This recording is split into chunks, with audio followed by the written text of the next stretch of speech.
Tokyo, 2021. In a nation starved for Olympic glory, one javelin sliced through the air and straight into history. Neeraj Chopra, with a single golden throw, became the first Indian track and field athlete to win Olympic gold. A miracle for a country where medals are rare and sporting legends rarer. You'd think India would treasure a man like that he'd be untouchable, above petty politics, above manufactured outrage. You'd be wrong. Because Neeraj fell victim to the great Indian epidemic, pseudo-nationalism, when he casually mentioned that Pakistan's Arshad Nadeem had picked up his javelin before the final throw, not accusing, just explaining, the internet exploded. Right-wing trolls branded him a sympathizer, accused him of praising Pakistan. And what followed was heartbreaking. India's Olympic gold medalist, a man who made history, was forced to issue an apology. A man who raised the national flag on a global stage had to explain his nationalism to trolls who wouldn't last a lap on the track. Welcome to Whispering People. If you're tired of noise and hungry for nuance, hit that subscribe button. Today, we ask, how is fake nationalism dragging India backward? And why are the people who actually build this nation being forced to kneel before those who do nothing but chant slogans? More importantly, what is the price India is paying for this dangerous farce? In this underdeveloped democracy, patriotism is no longer about paying taxes, building something, protecting the environment, and fighting corruption. It is about waving a flag on your terrace and forwarding videos of soldiers with emotional Bollywood music.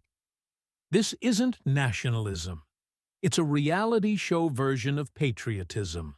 Loud, hollow, and hijacked by those who offer nothing but performative loyalty. Behind this circus is one class pulling the strings, the Brahminical elite, who define patriotism, gatekeep nationalism, and decide who qualifies as Indian enough. Not the spiritual Brahmins of wisdom and philosophy, but the modern, Twitter-verified ones who script nationalism like a TV drama. For centuries, they've invented nothing, contributed little to progress, and focused solely on preserving their place at the top of the social pyramid. Today, they control the media, dominate the government, and dictate a patriotism where those who build the nation must prove their loyalty to those who've built nothing. Take the trading class of Banyas, who do the heavy lifting in running the Indian economy. Despite being the financial backbone of the nation, they sit 2 rungs below Brahmins in the caste order. And so, they must constantly display hatred for minorities and Pakistan just to be seen as patriotic. The same is true for other trading communities like the Sindhis, Punjabis, and Jains. Even if they run India's biggest businesses or generate thousands of jobs, they're expected to share anti-Pakistan memes and perform nationalism loudly, just to prove they belong. Under this suffocating pressure, people have even shared sensitive information like army movements, thinking it shows their nationalism. And when it comes to Muslims, the absurdity descends to a vile, dangerous level. A Muslim daily wager, who toils under the sun, helps build India's infrastructure, contributes to the economy, and pays his dues, must chant Bharat Mata Ki Jai and Vande Mataram to prove he's not a traitor. He has to cheer every Indian cricket win against Pakistan, even if he doesn't care about the sport. His patriotism isn't measured by his sweat or sacrifice, but by how loudly he chants and how visibly he celebrates the right things. And if he doesn't, he's branded anti-national. In one particularly chilling case, after India lost to Pakistan in a cricket match, a few Muslims were arrested. Their crime? Bursting firecrackers, allegedly to celebrate Pakistan's win. Except they weren't. It turned out that the crackers were part of a wedding celebration in the family, something entirely normal in Indian culture.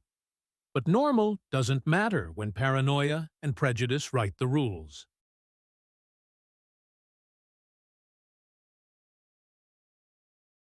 In today's India, a Muslim can go to jail for not being sad enough.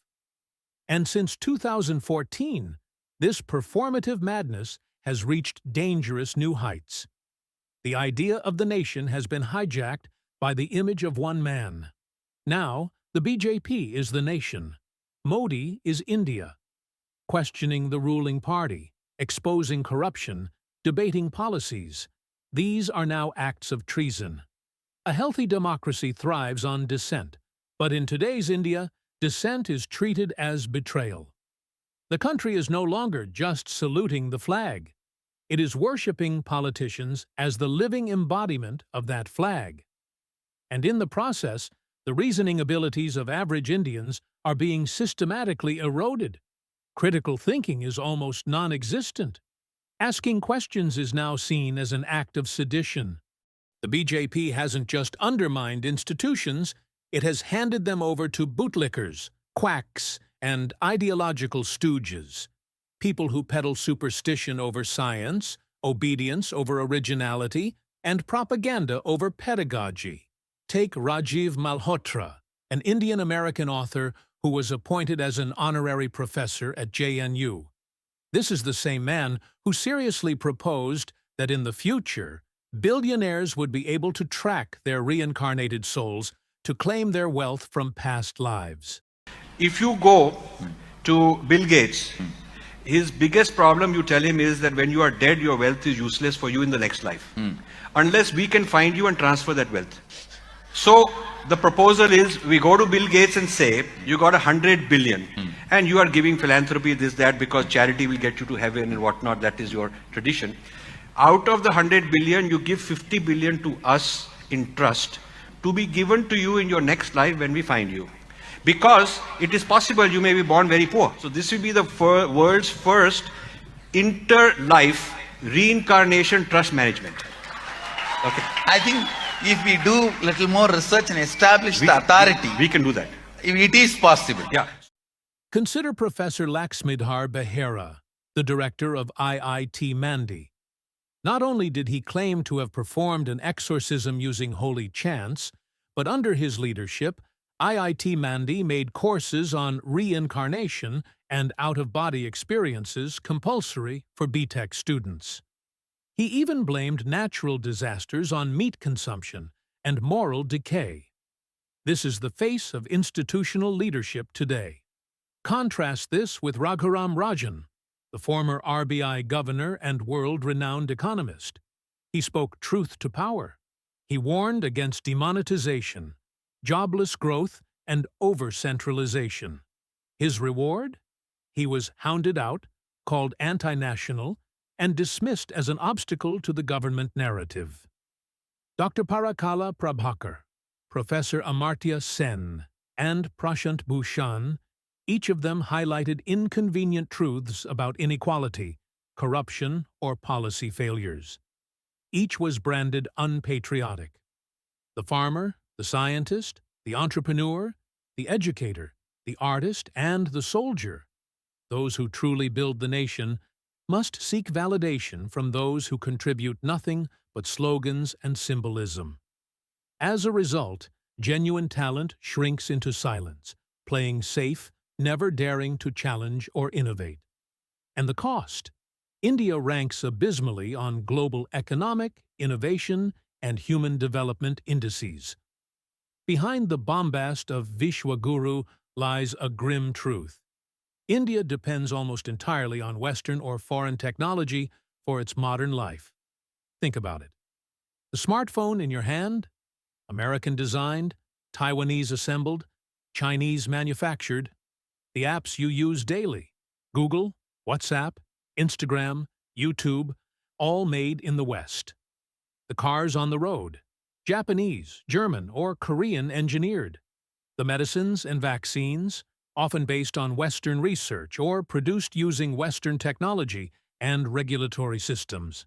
Despite a billion-plus people and a massive talent pool, India hasn't produced a single invention that is used universally in modern global life. No operating system, no search engine, no global automobile brand, no path-breaking consumer tech. As for geopolitical clout, despite its population, India isn't a permanent member of the UN Security Council, has no real veto power, and is rarely a key player in peace negotiations or global economic decisions. While China reshapes supply chains and launches global infrastructure projects like the Belt and Road Initiative, India is still trying to build basic highways and bullet trains. This is the real cost of replacing science with sloganeering and critical thinking with cultural chest-thumping. Instead of building the future, Indians are busy glorifying the past. A 5,000-year-old civilization, rich in philosophy, history, and diversity, has been reduced to a WhatsApp group of fake nationalists.